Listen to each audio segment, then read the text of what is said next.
Well, good morning and welcome to another FS Club webinar. Today is a really fantastic one. We're going to be talking about uncertainty deconstructed, why we should have seen it coming.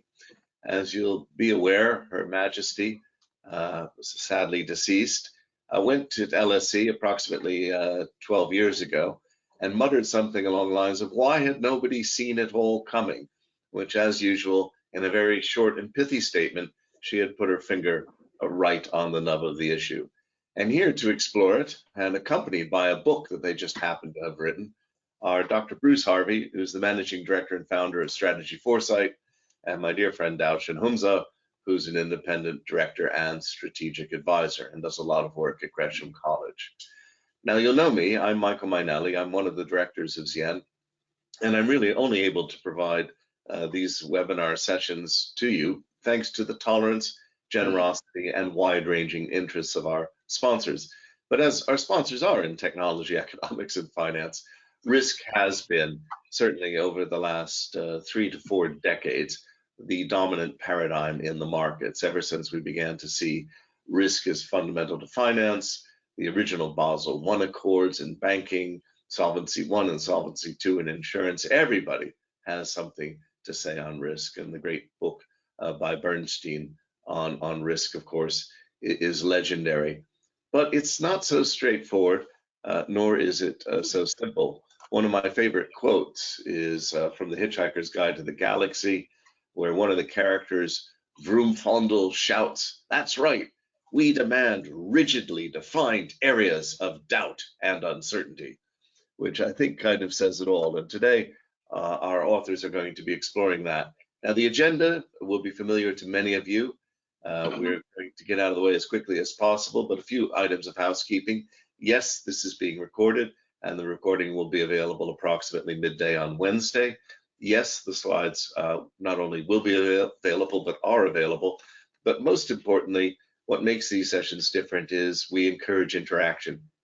And to do that, simply type questions, comments, or observations into the GoToWebinar chat room, and I will feed them into a discussion with Dowshan and Bruce, who are fortunately on this side of the world, based in central London and Croydon. So we'll expect much snappier answers than on some of our international calls, or at least I should be certain about that.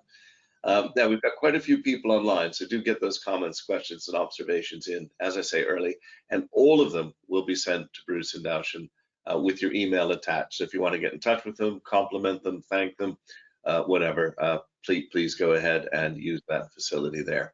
Anyway, to get things off, Dowshan and Bruce would like a little view on what you, the audience, think. So do you agree with this statement? Uncertainty is not really uncertainty at all, but just demonstrates a lack of foresight, imagination, and vision. Now, Dowshan and Bruce, one of the great things about the FS Club community is that it is highly opinionated, and we've now got well over 50% of people have answered that question. I'll leave it open just a little bit longer as we hit 75% and 80%. And we're just about to close that poll, folks. And let's have a quick look. I think you might want to make a quick comment on this, or perhaps save it to your talk. But I think you'll see that the audience, by a ratio of approximately 2 to 1, probably agree with your views. And we have a second poll we'd like to run, if we may. And that one is, what one factor will improve decision making given uncertainty, or decision making under uncertainty? So that poll's being launched again. We're unable to vote, sadly, but I think you'll be hearing Dowshan and Bruce's thoughts on this. And yet again, guys, the audience is quick off the buzzers, with 50% having voted, 60% now, 70, and I'm going to leave it open for another 5 or 6 seconds just to get those numbers up there. Great. Well, with most of the folks having voted, we'll just have a quick look at those results as well. Wow. Diversity, the third point, is 60% of the audience is thinking there, 60%. And for those of you who work for a management consultancy, you've got a lot of sales and marketing work to do. given a 0% mark there. Well, gentlemen, we've got a warm and very interested audience out there. The floor is yours. Well, first of all, thank you, Michael, and thank you, guests and people who've signed up for hoping that what we have to say is going to be worthwhile. Well, we certainly hope it will be.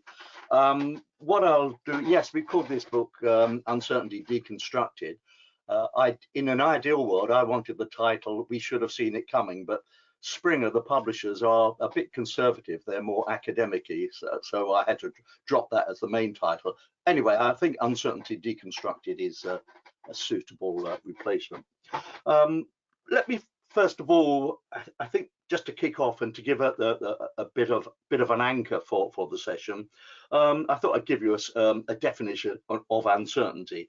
A lot of them exist, but this is the one that we use. And if we can have the next slide, please. Yeah, the first two are pretty bland. The order or nature of things is unknown. The consequences or events are unpredictable. The next two are important. Credible probabilities to possible outcomes can't be assigned, and it's very difficult to identify a probability distribution. Now, those last two are really what those of you may have heard of the Knightian interpretation. I mean, Frank Knight came up with a definition of risk and uncertainty way back in 1921. God, that's over 100 years ago now. And it gets forgotten every generation, but it's still probably the most basic one. So if you want to dig that one out, there's a bit of a thing on offline, then please do so. But it is those last two things. It says that you can't assign any numbers or any quantitative element about it. So you're really having to look at more qualitative methods. And that is why, if you look at those there, it is different from risk. And I won't say any more at this stage, except that I see that the main difference between uncertainty and risk is that, a lot of people might argue with this, is that risk can be quantified, uncertainty can't, but you can model it. The other thing I also say is that also be aware that when high levels of uncertainty and complexity prevail, it's better to be approximately right than precisely wrong. I think Keynes came up with a version of that way back in the 1930s. Now, when faced with uncertainty, it's a complex subject. So when you're faced with the complexity, don't ignore it. The problem with simplification is that it can obscure unwanted, unanticipated details, and so increase the likelihood of unreliable performance. I wasn't the one that actually identified that. There's a couple of organizational behavioralists in the States called Week and Mitchell, who were looking at resilience, and they identified that you don't want to oversimplify these things are complicated, and you've got to get into it. Now, with complexity, the way I look at it is that if you're going to tackle a complex subject, I think it's very important to deconstruct it, hence the title, Uncertainty Deconstructed. And therefore, at the primary level, there are the three areas in which I deconstruct that. If we can have a look at the next slide, please. Yeah, it's a simple triangle. At the top, we've got three axes here. The structural components, which is, as we say, kind of the elements of the components, the evidence base, whatever. I'll go into a bit more detail of that in a second. We have scenarios, and we identified two main versions of scenarios, the reactive and the exploratory. And the third one, this really came through when we were writing the book, that you can have all the best methods and techniques in the world, but it's people that actually determine their level of understanding about uncertainty, and we bring into the situation all sorts of biases and heuristics. And as Dowshan, I think, alluded to earlier, a lot of the work in that area was done by Kahneman as well, so we fall back on that as well. So those are the three kind of core elements. Now, you might say I've missed out methods, tools, and techniques. Well, they're somewhere situated in the middle. I came across about 1,000 different methods to do with decision making, decision support methods, and whatever. No one covers everything, but in the book, I do bring in some different methods and techniques, some of which you may not have heard before, and it's not just the usual suspects. So NTT sit in the middle. They're not the be and end all of it, and I'm not going to be pushing any one particular method. If we go to the next slide, I'll break down these three axes into a bit more detail. This kind of follows kind of the chapter layout of the book. There is a final element, which are the case studies, of which Dowshan will be talking about one particular area. But in terms of the main elements of the, if you like, it's not too academic, but the more technical aspects of deconstruction, there are three areas. The structural components. Now, I've already alluded to the fact that you've got uncertainty, you've got risk, and you've got uncertainty. So we try to locate where uncertainty exists along this overall risk spectrum.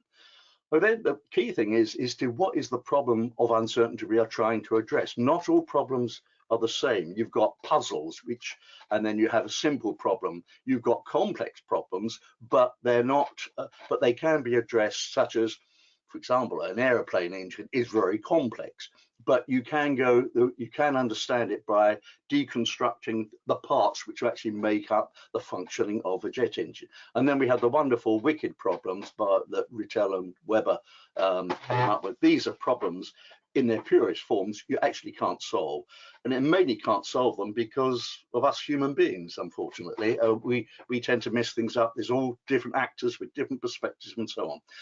So we look at that time-based criteria. What do we mean by the future and looking forward? There we've got what do we mean by short-term, medium-term, long-term? Short-term, 6 months for a financial analyst is a long time, but for a physicist, it's a blink of an eye, not worth bothering about. Then we've got other aspects of time. You've got linear time, you've got exponential time, you've got cycles, trends, megatrends, and so on. So this area looks at that. Evidence-based, very important to try to look at what evidence are we using to make judgments about making decisions under uncertainty. And we look at areas such as dark data, fake data, and so on. Ways of seeing the future. Here, I break it down into two main areas. We know about forecasting, we know about foresight. People assume foresight is very much longer term, forecasting is shorter term. And there are two different schools, and they often argue about futures and forecasting. I see them as being a continuum. You have to constantly look at the future, short-term forecasting, and then you're always updating your foresight further methods out. And then you can look at the future and then go backwards. So I look at a way of integrating the two disciplines rather than seeing them as two separate disciplines. Scenarios, very simple, I'll cover here. I've identified them as being reactive, like we reacted to COVID-19, and then we have the exploratory. This is where we try to look at what the future might hold, and so we can actually preempt some of the uncertainties which may be hitting us at some time in the future. Now, the other part here is what I call scenario derivatives. If you look at COVID, we're not, it wasn't just about making sure we got the vaccine. There were secondary and tertiary factors such as the impact on the health service. It affected social inequality, social mobility. It's affected education systems. And this is particularly where I think Dowshan's case study on social mobility will come in as it's a subject in its own right, but it actually came as also as a spin-off of the COVID-19. It was exposed because of COVID. So yes, the derivative scenarios, they're ever changing. What might be a derivative becomes a main one down the stream. But it's important to not just think about scenarios as being a discrete situation. And then finally, behavior. It's the hidden influence, how we deal with uncertainty. And yeah, these are all about cognitive biases and dissonance, anomie and alienation. In fact, it's how we human beings mess things up. And then finally, I also look at ways in which we can actually mitigate the impact of this, how we overcome our biases. You can never get rid of them, but you can actually mitigate the impact by recognizing them in the first place. So yeah, that's how I see deconstruction.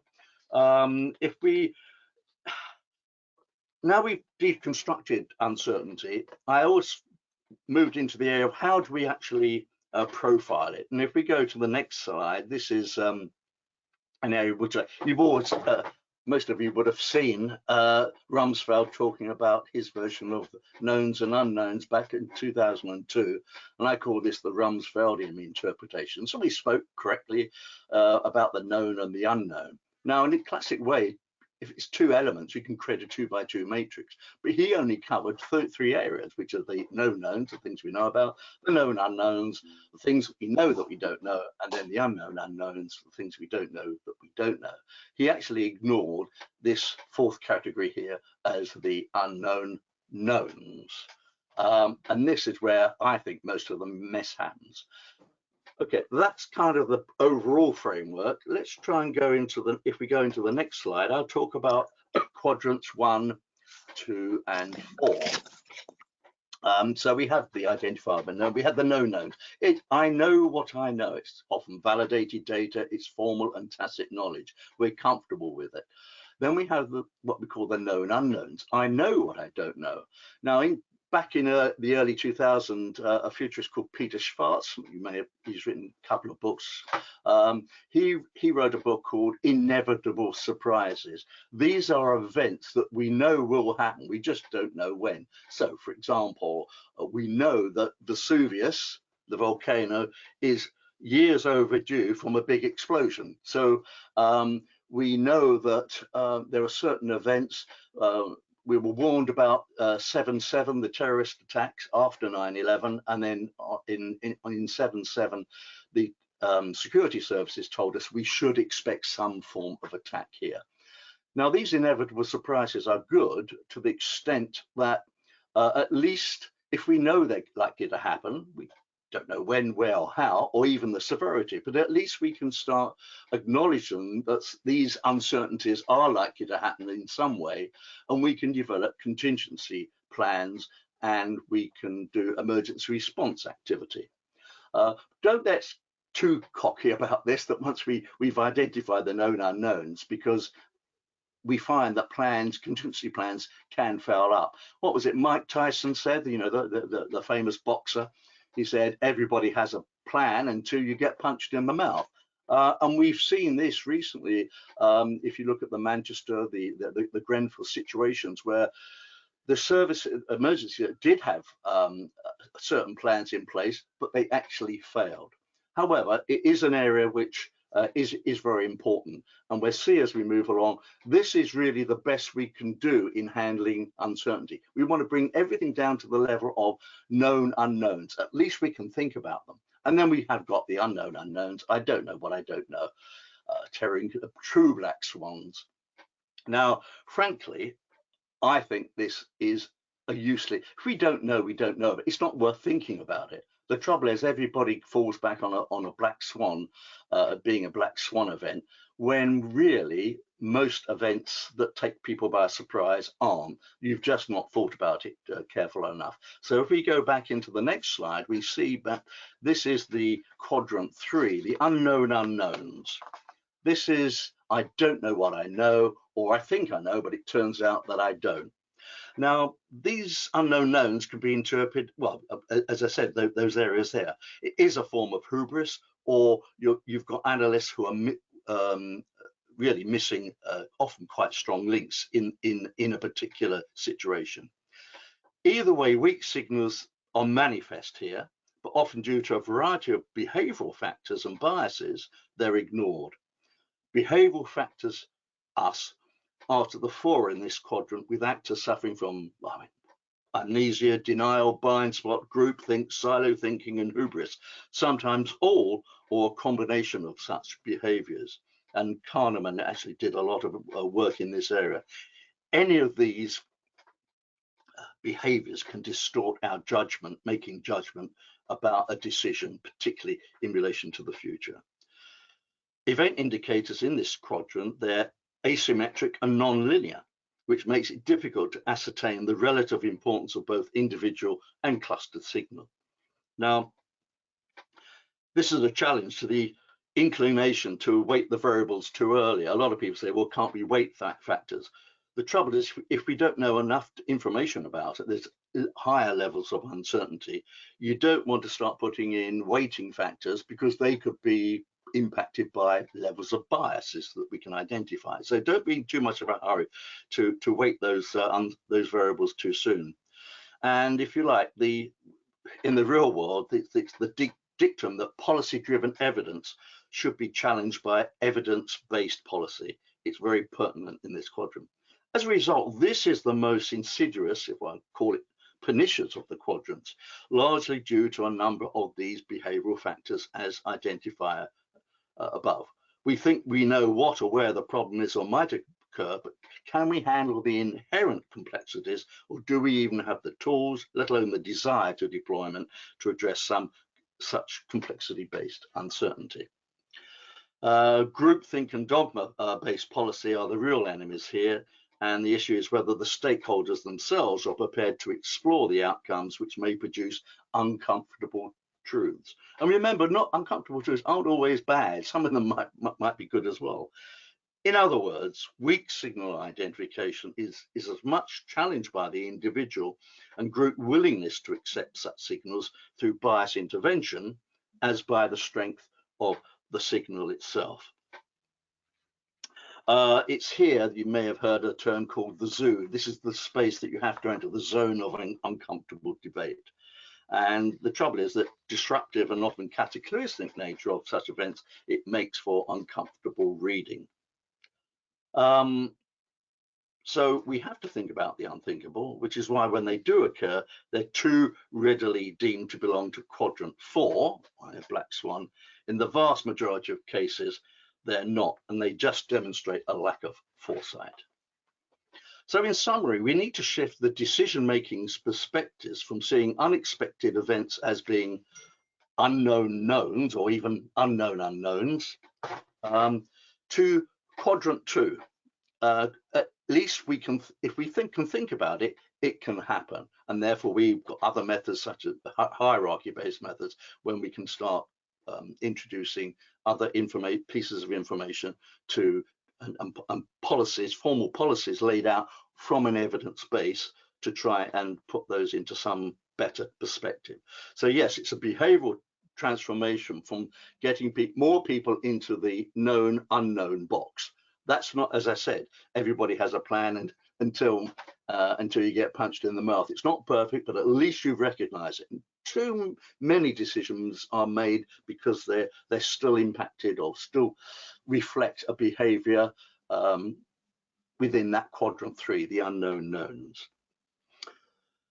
Okay, let's look at a case study. I said on the scenario sides that we got reactive, like COVID-19, and we've got we got COVID-19, and we had exploratory runs. Exploratory runs, yeah. What is interesting about Dowshan, he's taken a real case of social mobility. Now you can take that as being an exploratory scenario. There's enough to explore in there, which I think you'll see why in a minute. But at the same time, it has had an impact. It's a derivative scenario from, should we say, the COVID-19. So, Dowshan, over to you.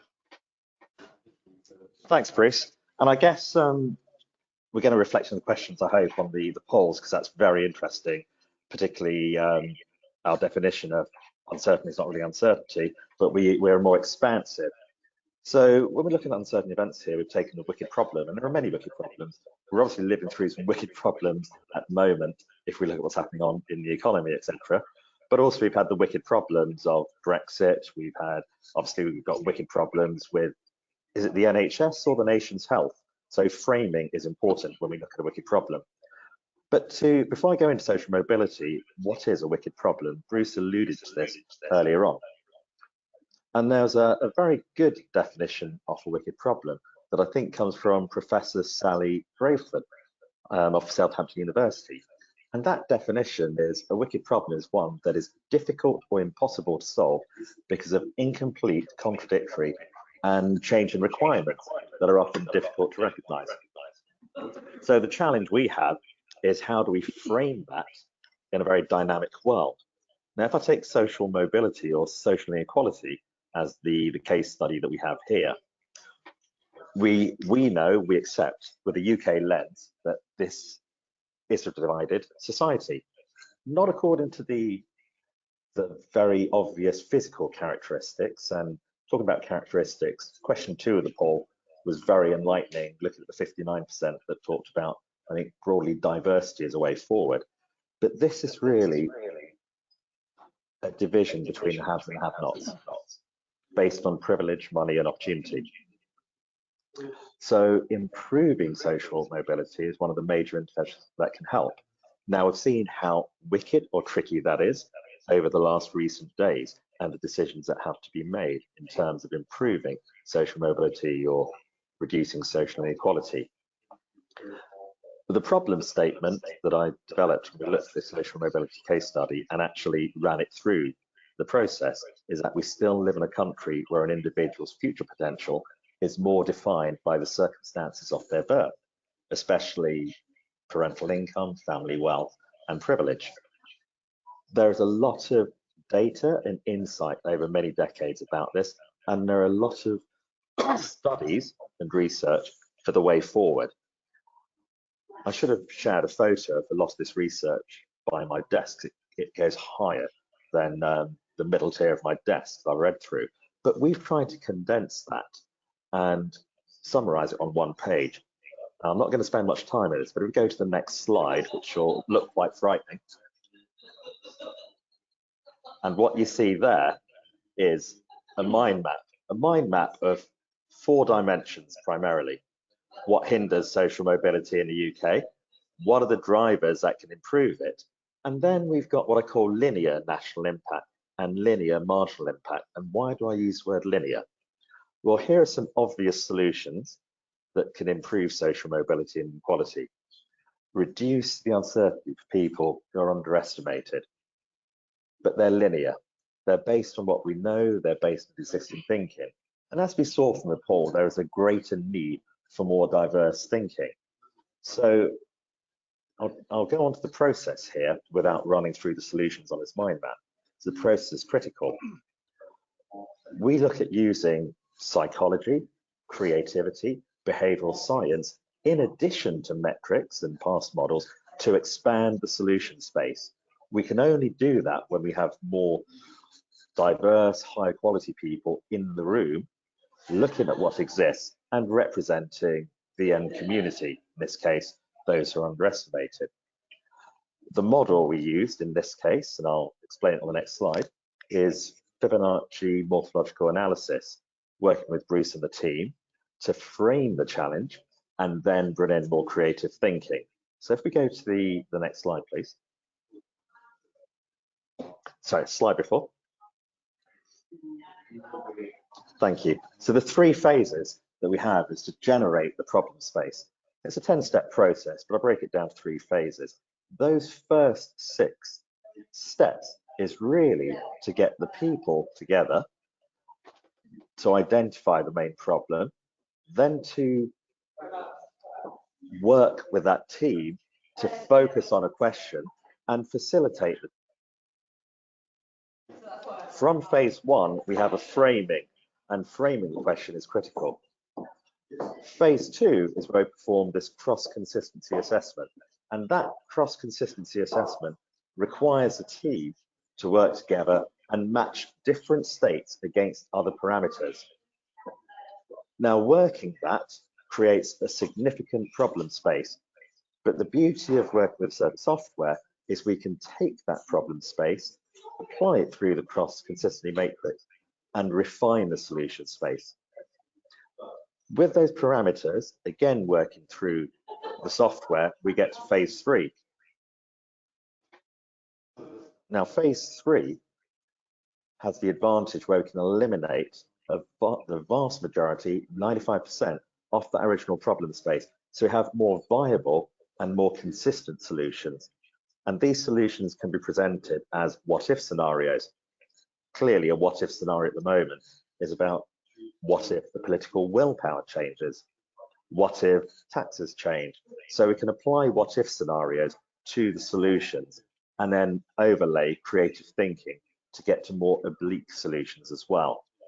But what it does, it takes a lot of insight, a lot of parameters, as we've shown in the previous mind map, and can narrow it down and then through the software, start to put parameters to get to more viable solutions and have certainly a more engaged debate around what either policy matters or other interventions are required. So I think that's just to give you a highlight. We have more detail in the book about that, of social mobility and social equality, but I'll hand over to Bruce to wrap it up with the key takeaways.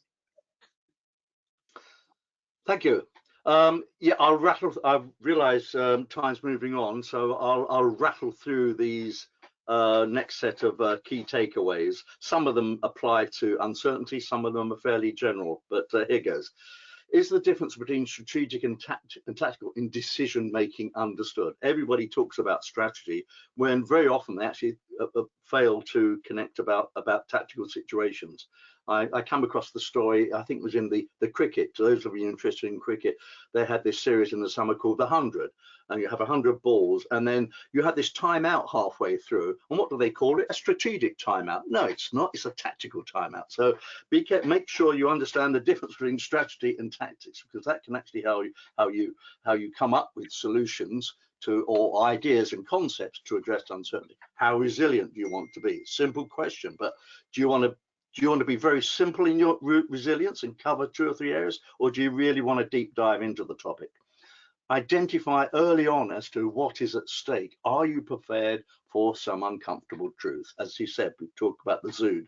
You have to be prepared to go into a zone of uncomfortable debate. And some organizations and some people aren't really prepared when it comes to push comes to shove, aren't really prepared to go that far. Again, try not to fall into the trap of oversimplification. Everybody says it's important to simplify, but some problems are so complex that in order to address them, you have got to go into the detail, I'm afraid. Get acceptance and understand that foresight actions, they aren't just about the longer term, a future, someplace out here, but the future starts now, the next second. We've already started it, and therefore that's the time span you have to do. Don't think of it as something that's coming in the field. Be anticipatory rather than reactive. We've identified the 2 types of scenario. You don't want to always be in react mode. Anticipate these things that can happen, and then we start thinking quadrant 2. We start thinking about inevitable surprises. Make the planners aware that the future's dynamic. Move away from fixed cycle planning and control. It's constantly, and then in our current world, with so much information flying about, the situations are changing second by second. So we have to adapt our planning processes to accept that reality. Operationally, pay serious attention to, kind of linked to the one above, to frequently updating our contingency plan. Run regular simulation exercises, and that's, and when I mean by regular type. Bruce, there's a lot of questions here, and maybe we can slide up. I'm not left to one person or department. Always challenge management thinking. Have we transformed ourselves? What have we learned? Final slide, which I want to wrap up on. It's very short. Our postscript. We need to change our perception of uncertainty. It's something we can't control. We have to a proposition that most future events are foreseeable when seen as inevitable surprises, and that most of the problems are due to our own biases and lack of imagination. And we can treat uncertainty. Thank you very much. Okay, well, we've sadly not got quite as much time for questions as I'd like, so I'll have to ask you to be quite pithy, please.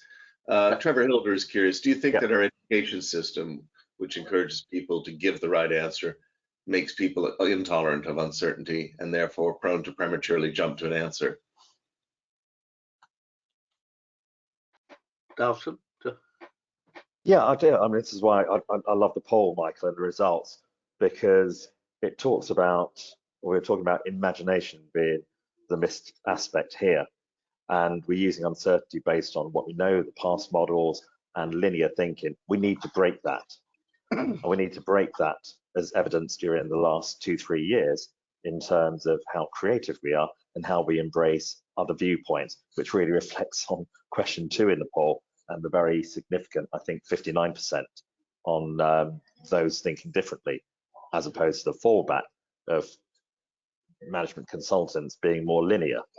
I don't know if that addresses it, Michael. Okay. Hugh Purser is curious, does expectation control help in managing uncertainty? For example, does scenario analysis help at all? Well, I think the problem with the scenario analysis, I always ask the question, who decides what the inputs are? You do, everybody comes up with 3 or 4 scenarios. Who determines those? Is it the boss man? Is it some department that does that? You have to really explain a much broader base of possible solutions out there and bring those down. So this is the key point. It is the who aspect and bringing in psychology, creativity, behavioral science, in addition to metrics, expands that solution space. Scenario planning is great, but we need to expand the people that are involved in scenario planning. Okay. Laurie Amos finds this very interesting, but is asking, where does quantum and systems thinking rather than linear Newtonian thinking fit in? And what about the use of complex adaptive systems theory? Well, I certainly think systems thinking is really what this is all about. You look at a systems thinking chart and you see a complex picture, but it does attempt to try and identify most of the issues which are at stake. So I would say systems thinking is the overall broad discipline, which is the best process to tackle uncertainty. Now, Peter Lavery is curious. The energy crisis in Europe is a known with the degree of uncertainty on the outcome. Any thoughts on that? Yeah, but it should have been a known unknown. Although the reactions of many of the countries, they looks as though they've lived in quadrant 3. So yes, we should have seen this coming. We should have seen someone in the future trying to blow up the pipelines as well. So that's just good contingency planning. And if they're not doing that, then why are these people in charge of our politics? Dan Finney is curious, how can we avoid drowning in too much data, especially useless or irrelevant data?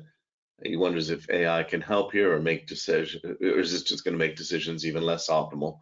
And he has a second question, which I find quite interesting. Are strategy consultants such as Boston and McKinsey still useful in a VUCA world? I'm curious about that because there has been a genuine decline in strategy assignments, not necessarily in these consultancies, but in the strategy practices of their work. No, I think I'll take this. And you take the same. Certainly, there is so much data, and that is part of the problem. And I firmly believe that AI can help, as long as we are aware of the biases that might go into the development of any algorithms that take place. But yes, AI is the only way, the future way I see of actually trying to handle a mass of weak signals and trying to make sense of them. We don't normally like the political questions, but I can't resist this one. This is Clive Bullen. Well done, Clive. Should the Prime Minister Liz Truss have seen that tax cuts for the richest could have been a problem, or was there too much uncertainty to see that? And how would you analyze how much uncertainty there is at the moment for the UK's economy and standing in the world? I think there are 2 aspects there. The first question, the media have talked, particularly even under the former Prime Minister, how diverse the cabinet has been, how diverse those sitting around the table are. But they're not. You can be different, so as long as you conform. Never has it been seen greater when the Conservative Party chairman spoke yesterday about what would happen if people were to vote against these tax changes. So in terms of the first part of the question, yes, we should have seen it coming. Yes, she should have seen it coming. She probably could have seen it coming had she had more of the dissenting voices around the table. Can you remind me, Michael, sorry, the second part of the question? The second part was, how would you analyze how much uncertainty there is at the moment for the UK's economy and standing in the world? Well, I think on both, the 2 separate questions, how much uncertainty and the UK standing. Further to the statement last week from the IMF, and certainly reading international newspapers, we have been portrayed as the sick man of Europe. So in terms of reputation and standing, we have taken a bit of a battering, and there's probably a number of events before that, again, that we should have seen them coming. In terms of the economy, we are dealing with significant uncertainty. And when I say we, the average person on the street. So whilst a lot of the debate has been focused on the degrees of intervention, the average British, because we are now talking about politics, the average British citizen and the average voter has a great degree of uncertainty in life, from the previous question on the energy crisis through to this question on the changes that were announced last week and what may or may not happen. So these are very uncertain, worrying times for the great British public, Michael. Okay. Just quickly, one item there. Certainly, systems thinking would have certainly helped in this case. We know a lot of the civil servants themselves they do all this stuff. It's not a case they don't do it. It's just that, should we say, that their political leaders have decided not to listen them to. And I don't know what the problem. I don't know how to overcome that issue of what I call silo thinking. That's a problem that the politicians, probably all parties, have to address. Well, it was a few years ago, I was actually looking to see the UK's risk register, which I presumed one existed. I'd been working off of the World Economic Forum one for general global risk. I thought I'd see if the UK had one, and of course we did. And it fell under the Paymaster General, and it was done under Penny Mordaunt's suzerainty. And what was interesting was it had the pandemic, high impact and high likelihood. But yeah, nobody reads these things, sadly. So there you go. We've got a couple of other comments, but I'd like to close on a couple questions of my own. But just before I do so, Paul K points out that if you're looking to deconstruct uncertainty, surely there's a need also to deconstruct types of uncertainty as part of this, and not just look at anything where you can't assign a probability. It is possible to deconstruct this a little bit more, and each one has different uncertainty management challenges. And Laurie Amos says that all of this confirms that leadership needs to change to trust and encourage others' input rather than default of I'm in charge, I know everything, and tell people what to do, which I think is a very good point. I just wanted to turn for a moment to your unknown knowns area. One, a bit like you, for years I've said Rumsfeld was no idiot. This is a brilliant quadrant, but the interesting bit is he didn't focus on the fourth bit of the quadrant. And the example I've always given is a firm that I knew where they sold outsourcing services overseas, and the head of one of their clients would come to their offices all the time, and he would be coming in typically either very early or quite late on flights, and he would come by and he would find that the cleaner spoke his native language. And meanwhile, the management were priding themselves on, superior service and why these people were purchasing. And anyway, they got rid of the cleaner, not realizing that it was the cleaner's knowledge of language. And that was the only thing that distinguished them from their competitors. And the minute the cleaner disappeared, the contract was transferred. So really interesting how that sort of thing can work. But the question for you, though, is in that category of unknown knowns, and in fact, to some degree in all of this uncertainty, when should you sit back and wait? Because doesn't uncertainty also give you future opportunities? Most certainly it does. And I think that don't always think that thinking about uncertainty is to try and find the bad news. Certainly in the design process, product design and areas like that, and innovation, you've got to look at what uncertainties can allow you to come up with new products. And again, many of the methods can be ported over to what I would call design, innovation, and creativity processes. Dowshan, anything from you? I think Laurie, one of the participants or the attendees here, I think Laurie summed it up well. She spoke about leadership, and leadership need to be embracing. Your example of the cleaner resonates with an example I have as well. It's sometimes the things that you don't see, and having those, again, going back to the questions, those strategists, those management consultants in a room, you miss the magic of the normal sometimes, as your cleaning example gives. And I think Laurie, again, to come back to Laurie, I don't know, but I love the summary of the question. It is about leadership, and leadership being all embracing. So we do expand our solution spaces, because nobody would have put the cleaner in a solution space for that piece of business development, Michael. Well, sadly, we've come to the end of time. That's the one certain thing in life, is that time will come to an end, I guess. And there are many, many quotes along the lines of, I used to be certain that everything was uncertain, but now I'm not so sure. So I'll leave all that sort of stuff for another day, or perhaps a drink. But I think it's been great to have both of you on board to remind us of the importance here, and in particular that you've given this a lot of thought, a lot of considered thought. And the book is getting great reviews, both on Amazon and from various bodies, such as the management consultants, etc. And definitely a book to commend to the audience. Now, if I may, I've got 3 quick rounds of thanks. Firstly, again, to our sponsors. Without you, we couldn't do these things, and I hope you feel more certain than ever that FS Club is worth sponsoring. Secondly, may I thank the audience again. As always, you've been great today. I've got a little correction here that Laurie Ames is actually apparently also John Knight's, but we'll figure out what was going on there some other time. I guess they're watching it together. But most of all, the thanks are to both of you for taking the time to present, for taking the time to share your thinking, and we appreciate the fact that you've put even more into a book that is continually becoming more and more well regarded.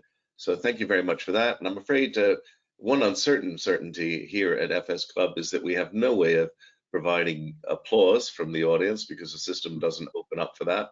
But I do have here our Korean karmic clapper, which I'm afraid will have to be our ersatz spit, and I hope you didn't expect that.